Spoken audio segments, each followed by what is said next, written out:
Welcome to Module 7 of the Documentation of Contract Quantities course. In this module, we will discuss extra work and material allowance. Let's talk about extra work on our contracts. You can follow along on page A14 in the doc guide. Article 109.04 describes the mechanism for adding work to a contract. There are three ways to add work to account for changed conditions. Number one, increased contract quantities. This provision is when we already have a pay item and we just need more quantity than was put in at the time of design due to changing field conditions or actual field measurements. The next two deal with items that arise that are not currently pay items that were bid by the contractor. This is work that needs to be completed in order to carry out the intent of the project but was not included as a pay item at the time of design or bidding. The first one is agreed unit price, or AUP. In this method, the contractor submits a proposal and we generate a new pay item with an agreed unit price. The second one is called force account, or basically time and materials.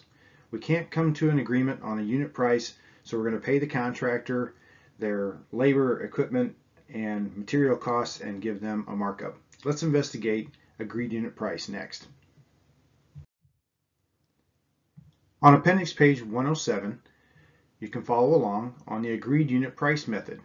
It is also discussed in Construction Memorandum 04, Authorization of Contract Changes. The contractor submits a quote or a proposal cost to perform the extra work that needs completed. That will be submitted to the district estimator. They review and have the approval process. Once it's approved, the resident prepares an authorization, BC-22 form. Once the authorization is approved, you can proceed with the extra work. One of the problems with review by the district estimator is they are looking at the commonly bid price for this type of work, which may not reflect a small scope of work on an individual contract. So a little extra preparation on the resident engineer's part may go a long way in helping the district estimator understand the impact of not approving an agreed unit price. Typically, force account work is much more expensive than an agreed unit price. All right, let's talk about force account, also known as time and materials. Force account has its own construction memorandum, Memorandum 09. A copy of which you can find in the appendix. In the next little bit, we're going to summarize the main points of force account. The work has to be authorized by the person with the authority for the dollar value that is needed. That is your prior approval form. It is a BC 2256. Each day that force account work is carried out, the resident or inspector will prepare the extra work daily report, or BC 635 forms. We will show you a copy in a moment. The contractor will submit an itemized bill or invoice based on the extra work daily reports using equipment rates in the rental rate blue book from Equipment Watch. Please note, material inspection is required the same as regular pay items. All materials permanently incorporated into the job site must meet IDOT standards, and also we have to collect the evidence of material inspection. Once the resident receives the invoice from the contractor, they will compare that to the daily reports, the certified payrolls, and then will either make adjustments and request a new invoice, or it will be processed and sent in for payment. On appendix page 90 is an example of the BC 2256 prior approval authorization of contract change. Anytime we add extra quantity or extra work to a job, it is a contract change. You'll fill out the form. You will choose one of the determinations, provide a location description of work, and a reason for the work. There's not a lot of room in this area, so most often you will end up creating a separate document and attaching it to this authorization form. This is sent in to the person with a proper authority. If you are the resident engineer and the resident engineer employed by IDOT, you have up to $20,000 as the prior approval. Beyond $20,000, you have to send it in to the district to the appropriate level. If you're a local agency or a consultant, you do not have any prior approval amount and must send all authorization requests to your I.RE. In accordance with the Construction Memorandum and Article 109.04, any equipment, single piece of equipment, valued less than $1,000 is considered small equipment, and there's no payment for the use of these pieces of equipment. Materials used require an invoice, the contractor's invoice from that material supplier, or a note that says the material was taken from their stock. On their invoice, they will sign an affidavit that says the prices from materials from their stock represent the actual cost to them. All labor items, the contractor receives a 35% markup. Payroll additives such as benefits receive a 10% markup. All materials that are permanently incorporated receive a 15% markup. No markup on owned equipment. If they own the equipment, they will get the appropriate FHWA operational rate, but not a markup. If they have to rent the equipment, and we agree that this piece of equipment needs to be rented, then they would get 5% markup on that rental invoice. All force account bills are due within 60 days of the signed BC 635 extra work daily reports. Force account work by an approved subcontractor. The prime contractor will receive the greater of $100 minimum markup, otherwise 5% of total approved cost of combined force account work effort. So for each individual work effort, they get either $100 or 5%, whichever is greater. On appendix page 81 is an example of the extra work daily report, the BC 635. This is what the inspector or resident that is monitoring the force account work will fill out on a daily basis. Here we have description and location of the work. The top half of the form is accounting for the labor force. In this box, we want the actual names of the individuals working and their trade or union. Also, we need the total number of straight time hours and any approved overtime hours.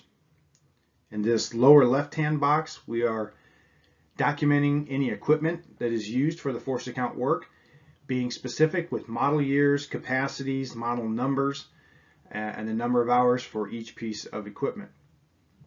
In the lower right-hand box, we are documenting any materials that are used. Here we see we use 24-inch reinforced concrete pipe. We had 64 feet. At the end of the day, it is a great practice to get the contractor's representative to sign this form. Whether they agree or not, it's a good practice to have their foreman, their supervisor, somebody sign this form, as well as the inspector. Even if the contractor is disputing the items on here, you can write disputed at the top and you can worry about it later, but get them to acknowledge that you've completed this form. On appendix page 84 is an example of a force account bill from a contractor. In the top portion here, we have our labor. Here are the individuals and their labor classification, the days that they worked and the hours on each day, a total of straight time hours, a total of overtime hours, their individual pay rates, insurance amount. This is the total pay based on their rate and the total number of hours without the overtime multiplier. Payroll amount is the actual amount they are paid. Earnings to date is important when we're determining whether they need to be compensated for federal unemployment tax or state unemployment tax. We'll talk about these in just a second. All of this information should be available on your certified payrolls that the contractor should be providing you. Back to the federal unemployment and state unemployment. These two taxes are required to be paid by the employer on behalf of their employees. It is based on a percentage of their earnings to date up to a certain amount. Let's take a look at that real quick. We've updated this information for 2023 on appendix page 91. This first paragraph deals with federal unemployment insurance tax, or FUT. For an employee, It applies only to the first $7,000 of wages earned in a calendar year, and it's not stated here, but per employer. So if this person works out of the labor hall or union hall and works for 4 different contractors, it's possible they would have to pay unemployment tax on the first $7,000 for each one of those employers. Second paragraph deals with state unemployment insurance tax, or SUT. This tax applies to the first $13,271 of wages earned for the calendar year 2023. Looking back at our sample force account bill, we look at the earnings to date on our payrolls, and we can see this first employee had already earned $35,000. They would not have to have unemployment tax paid, and as you can see, there are 0 unemployment tax recorded for that individual. The second individual earned up to $8,000, so that is more than the federal, so no federal, but they still owe on state. So here's the payroll amount that they would have to pay unemployment tax on. You can see the rest of them and how when they are over $7,000, no federal. If they're under that $12,000, we still have to compensate them for the unemployment tax. Further down, we have a subtotal for the labor for payroll. Then we have pension and welfare, operating engineers pension and welfare. That would be our total labor right here, and then here's our 35% markup. We got another subtotal with that markup in it. Now we have our workers' compensation, public liability of truck drivers, the federal unemployment tax, state unemployment tax, and Social Securities. These are all payroll additives, and they receive a 10% markup on those additives. We get our final labor total down here in the bottom.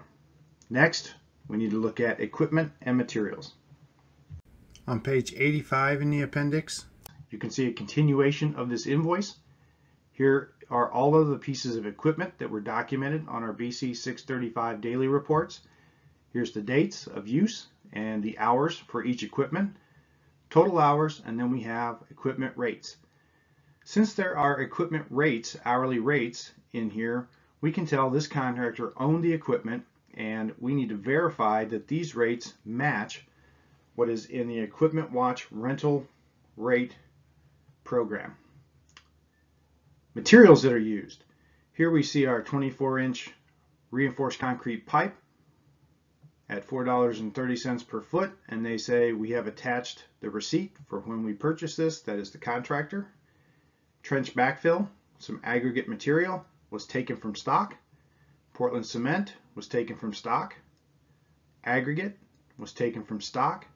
Here we had some lumber with a receipt, but they took the formwork back, so we gave them 50%. They gave us a credit on the lumber.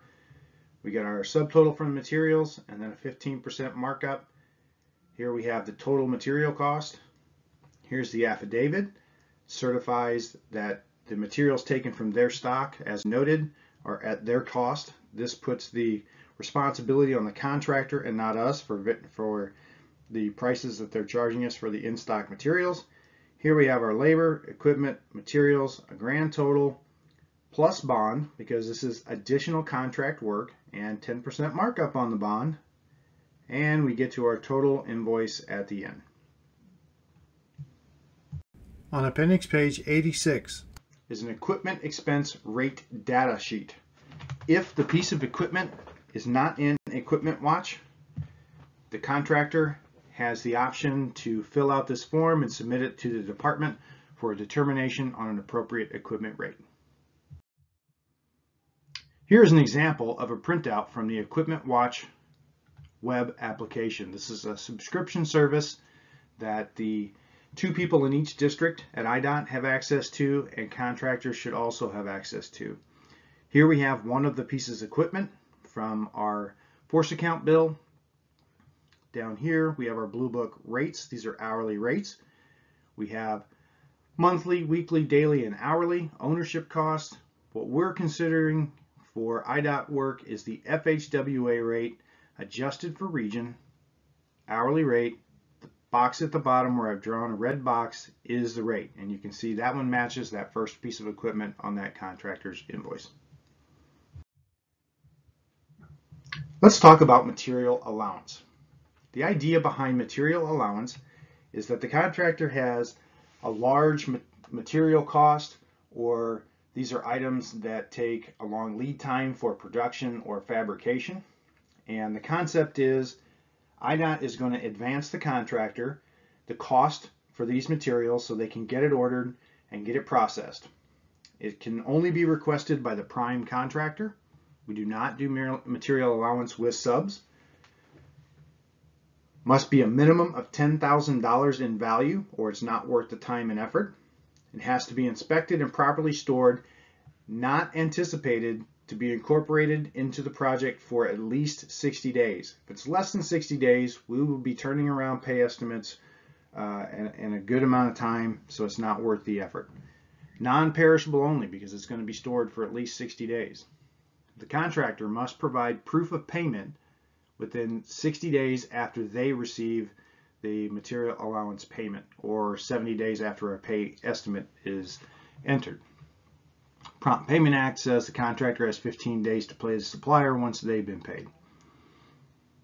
Material allowance is paid at the discretion of the department. It is not a given right of the contractor. They must request it each time they want one, and it will be paid based on decisions made at the district level. On appendix page 34, the material allowance will pay for the cost of materials and transportation of the materials to the job site. However, look at the shaded region up here, or highlighted. The dollar value of the material allowance should represent only the bare material cost, and cost plus transportation shall not exceed 70% of the cost of the corresponding pay item. This means we will not grant a material allowance for more than 70% of the contractor's bid price for these items. Down here in a number 11, the way the material allowance works, the contractor gets the full amount. As we start placing these materials into the job site, we're going to pay the normal pay item, and the value of the material allowance is reduced on the same pay estimate according to the amount of material that they have placed. Continuing on appendix page 34, items that are typically approved on a material allowance, such as fabricated structural steel, probably precast concrete beams. Here you go, precast structural units, beams and deck plants, complete bridge bearing assemblies, fabricated sign trusses, mast arms, possibly controller boxes, depending on the complexity.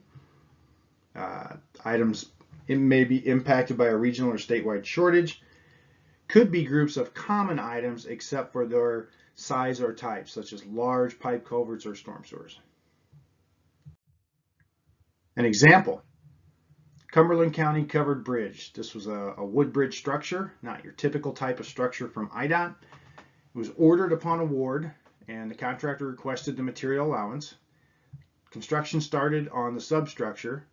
Fabrication was complete. It was stored in Wisconsin, where it was fabricated and then shipped once it was ready to be placed.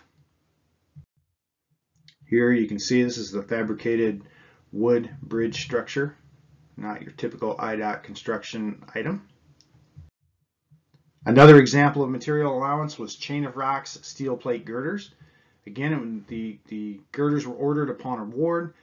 Fabrication started several months later and continued for many months. The first beams completed were delivered and stored near the bridge in the year prior to installation. Here is an example of these chain of rocks steel plate girders. These are rather large structures. Here's your average 5'9" to 6 foot person, and you can see these beams are a good probably 12 foot to 13 feet deep. On page F32 is an example of the material allowance affidavit. Material allowance affidavit. This is the form the contractor will complete and provide to the resident requesting a material allowance. Here's the material item they're asking for, the quantity they're asking for, unit cost. If there's any freight or transportation cost, they can add that and they get a total value of their material allowance. Down here we have a notarized affidavit statement that the contractor fills out and submits.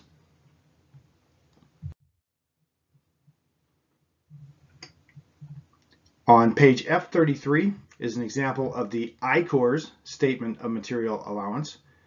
This is filled out once at the beginning, where we have our pay item description and number, the pay unit, when the receipted bill is due, and in this section where it says quantity, we have record keeping.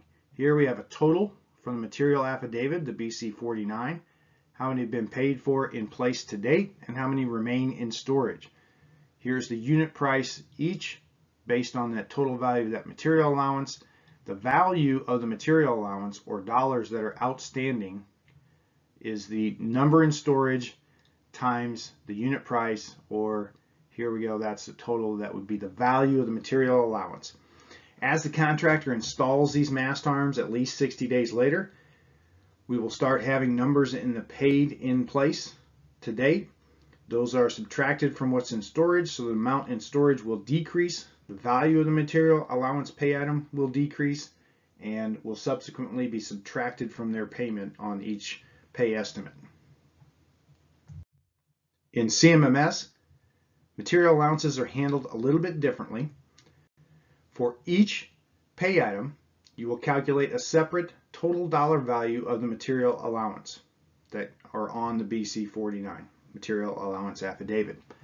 The total dollar value calculated above is entered in the quantity book on each pay item as a material allowance entry in the CMMS corresponding pay item.